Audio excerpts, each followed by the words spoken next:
ഗുരുവായൂരപ്പ നിൻ മുന്നിൽ ഞാനൊരുകുന്നു കർപ്പൂരമായി.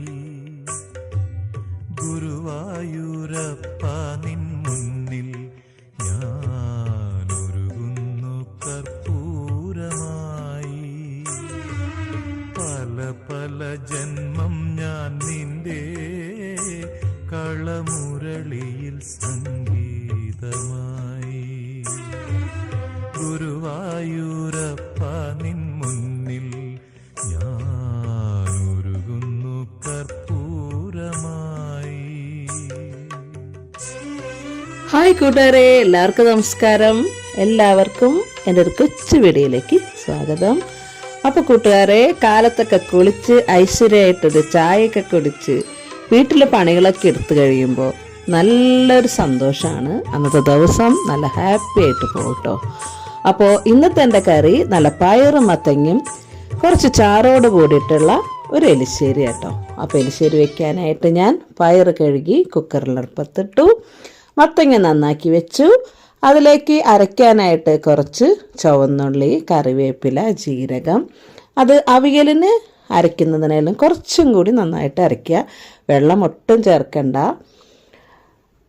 മഞ്ഞൾപ്പൊടിയും മുളക് പൊടിയും ഉപ്പുപൊടിയും കറിവേപ്പിലൊക്കെ ഇട്ട് മത്തങ്ങ പയർ വന്നു കഴിഞ്ഞപ്പോൾ ഇട്ട് അത് വേവിച്ച് വെച്ചിട്ടുണ്ട്.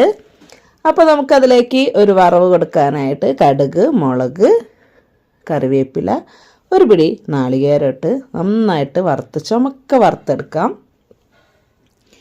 എന്നിട്ട് നമുക്ക് ഒരു വറവും കൊടുക്കാം കേട്ടോ. നമ്മുടെ മത്തങ്ങ പയറിലേക്ക് ഇട്ടിട്ട് അതിന് വേണ്ട ചേരുവകളും ഇട്ട് അതും ഇവിടെ വെന്ത് നല്ല പാകമായിട്ടുണ്ട്. അപ്പോൾ ഞാൻ അതിലേക്ക് അരച്ച് വെച്ച നാളികേരമൊക്കെ ഒഴിച്ചു. നാളികേരം ഒഴിച്ച് കഴിഞ്ഞാൽ പിന്നെ അധികം തിളയ്ക്കാനൊന്നും പാടില്ല കേട്ടോ. അത് കഴിഞ്ഞിട്ട് അതിലേക്ക് വറവിട്ട് കൊടുക്കാം. അപ്പോൾ നല്ല അടിപൊളി മത്തങ്ങ പയർ എലിശ്ശേരി റെഡി ആയിട്ടോ. ഇതിപ്പോൾ ചോറിന് ഒഴിച്ചു കൂട്ടാനായിട്ട് ഉണ്ടാക്കിയ കാരണം ഞാനൊരല്പം ചാറോട് കൂടി എടുത്തിട്ടുണ്ട്. പക്ഷേ കുറച്ച് കഴിയുമ്പോൾ ഇതിരുന്ന് കുറുകും കേട്ടോ. അപ്പോൾ ഇന്നത്തെ ഉച്ചയൂണിന് നല്ലൊരു മത്തങ്ങ പയർ എലിശ്ശേരിയും പിന്നെ പപ്പടവും മാത്രമേ ഉള്ളൂ കേട്ടോ. അപ്പോൾ അടുത്ത വീഡിയോ ആയിട്ട് കാണുമ്പോഴേക്കും ഗുഡ് ബൈ.